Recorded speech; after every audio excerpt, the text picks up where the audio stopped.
are you? Good. What are we doing today? Well, so today on Deuber Table, we're not going to cook a dish. We're instead going to talk about how we prep for a dinner party. My least favorite part. And Welcome to the Deuber Table.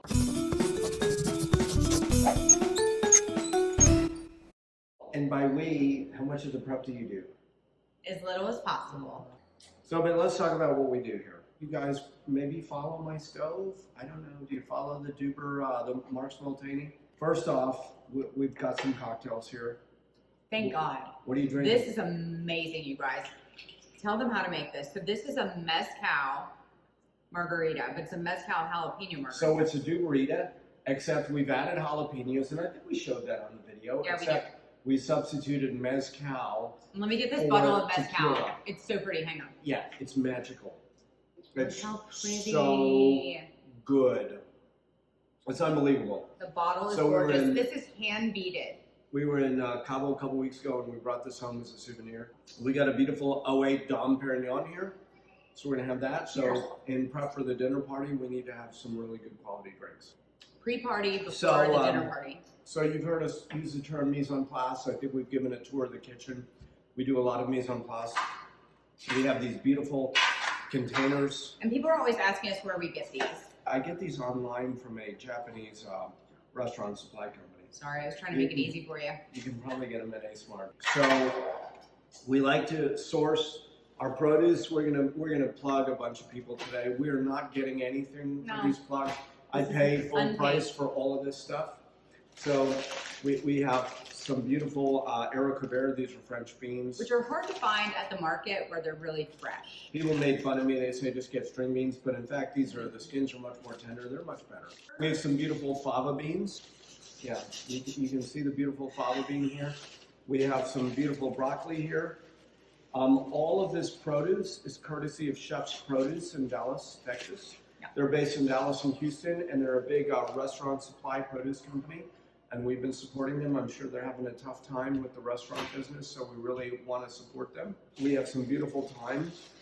We use a lot of French thyme. I love French thyme. You've seen us use it in our roasted chicken. We've roasted some tomatoes with it.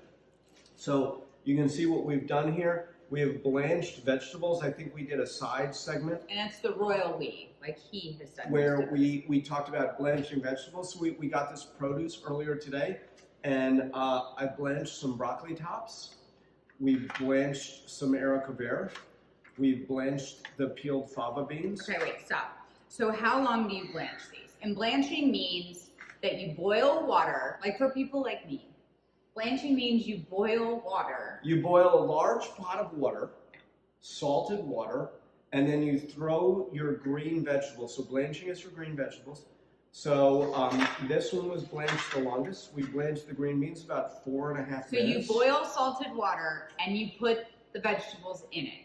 You skip that part, okay? And then... for a time, and then you immediately take them out and you shock them in ice water. Now this is important. This is how to have the ice water ready. They end up bright green. If you just boil them and then put them aside, they turn gray while they're sitting there. So they remain a beautiful bright green. So we blanched the green beans 4.5 minutes, the broccoli tops 3.5 minutes, the fava beans for about 2.5 minutes, and then shocked them in ice water. And then we have drained them and salted them. These are Campari tomatoes. They're very sweet. That was our kid screaming in the other room. Sorry. We cut them into quarters. We took the seeds out. These are amazing, you guys. These roasted tomatoes.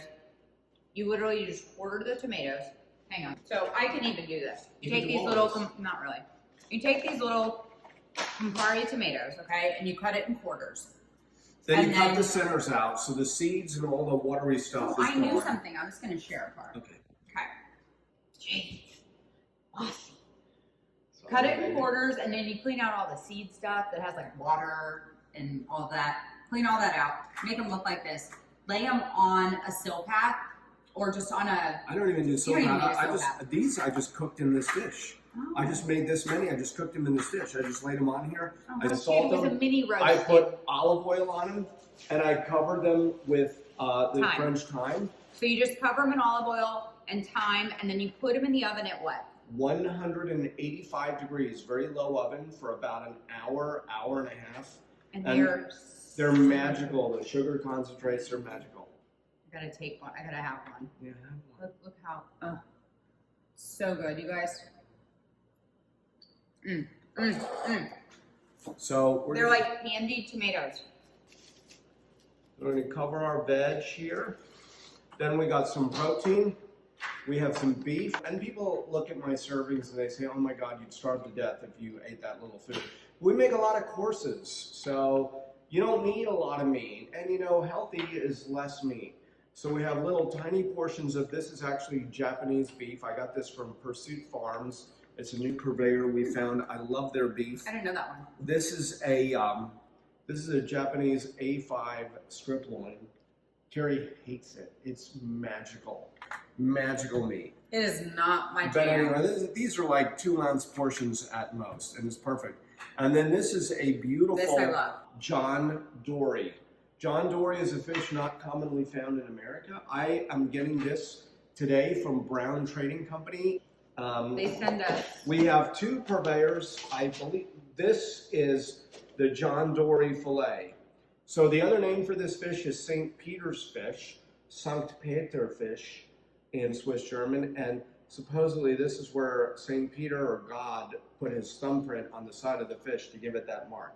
So it's not a commonly found fish in America. Who knew? But Like, it's how do you know fish. a biblical reference? I don't know. This is What? Spanish turbot that we're also going to eat this weekend. So we have some beautiful fish here. Brown Trading Company in Portland, Maine. The other one that we love is Matthew Brown. Sopo Seafood. They're also awesome. Check them out. They have the best scallops I've ever had in my life. Oh Carrie my wants me to God. order them all the time. They They're are amazing. So we're kind of featuring You've said magical like 400 times. Well, they're magical, like you. I'm just letting you know. Well, I think food is magical. So anyway, And we're my kind of doing. magical junk. Yes, your junk is magical. Mine's the magical junk. Yours is the the Deuber dick. yeah, the Deuber dick. Okay, that's nice. So we're kind of doing a mise en place segment today. All of this stuff is going to turn into a dinner party later on this evening. But this is what he'll do. So like people always ask, how does he have time to make all these, all these courses and all these meals because he's operating all day. Well, he'll do mise en place, so he'll prepare all of these, on 1 or 2 days of the week, and then it's ready, and he can just grab, the broccoli's already done. He can just grab it and put it with a piece of meat that he makes that night. I'm bringing one more thing. Oh. We actually got some beets I roasted off earlier today too. They may make the dinner party. We're going to kind of decide. And I got some beautiful. I stored them in this old wine box. Oh, the Hall wine. They're from Dallas. Yeah, Hall family. Hall family. Catherine Hall. Their wine's fantastic. Their wine is Love magical. Magical. Said it again. It's magical. So these are some French fingerling potatoes. I think these are actually, they call these Russian banana fingerlings. These are some of my favorite potatoes. We're going to make potato puree, but it keeps them dark. It keeps them from spoiling or sprouting. So I keep them in the pantry and I keep them in here with some paper towels. I tried to throw one of these away because he keeps these boxes. Like, he's a bit of a hoarder when it comes to stuff like this. You are. And I tried to throw one away the other day and I realized there were potatoes in it. But anyway, people ask us, how do we come up with the recipes? And we don't really have recipes. We just find what are the best ingredients of the day and we figure out how to put them together and make them taste good. Mm-hmm. Right, babe? Yeah. So I think today the game plan is going to be to pair the John Dory or the Sankt Peter fish.